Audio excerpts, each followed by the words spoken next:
Friends, इस वाले video में एक स्पेसिफिक चीज कवर करना चाहता था कि क्यों 2022 का नीट का एग्जाम मई में कराना बहुत मुश्किल है। आपके सामने वो पार्ट है नीट नोटिफिकेशन का जो 2019 में दिसंबर में आया था 2020 के नीट के एग्जाम के लिए। ऑब्वियसली आपको यह भी पता है कि 2020 का एग्जाम और 21 का एग्जाम अल्टीमेटली कोविड की वजह से पोस्टपोन हो गया, पर आप ये वाली चीजें देखिए फिर आपको समझ में आएगा। ठीक है, इन लोगों ने उस टाइम पे क्या बोला था, ये आया था 1 दिसंबर को आया था, 2 दिसंबर से 1 जनवरी तक आप फीस पे कर सकते हैं, आप रजिस्टर कर सकते हैं खुद को।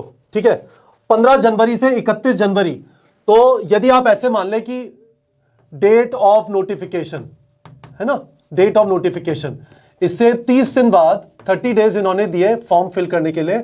उसके बाद 45 to 60 डेज पे करेक्शन विंडो हुआ।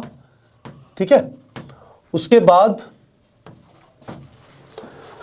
एडमिट कार्ड आया मार्च एंड में। ठीक है, तो डे 90 को एडमिट कार्ड आया, 90 भी नहीं 120 को एडमिट कार्ड आया। ठीक है, 4 महीने नोटिफिकेशन के 4 महीने बाद एडमिट कार्ड आया और एग्जाम हुआ 150 डेज 5 महीने के बाद। ठीक है, हम इस टाइम पे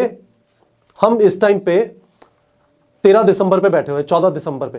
ठीक है, कोई चांस नहीं है कि नीट का नोटिफिकेशन, कोई चांस नहीं है कि नीट का नोटिफिकेशन किसी भी हालत में 15 जनवरी से पहले आएगा। तो आप यदि इस चीज से स्ट्रगल कर रहे हैं कि मुझे डेट नहीं पता, तैयारी करूं कैसे, आपकी बात सही है, पर करें क्या, कुछ तो करना पड़ेगा। ऐसा नहीं है कि खाली बैठ जाएंगे, वो एकदम से डेट अनाउंस कर देंगे तो फिर आप अटक जाएंगे। तो मैं आपको यह रेकमेंड करना चाहता हूं, आप सेफली 15 जून का डेट लेके चल सकते हैं।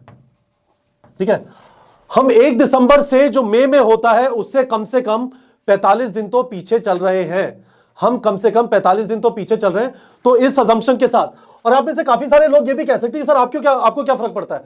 फर्क ये पड़ता है कि हम जब स्टूडेंट से बात करते हैं इस वाले सवाल का जवाब देना पड़ता है कि सर मैं कब तक का सिलेबस कंप्लीशन टारगेट करूं।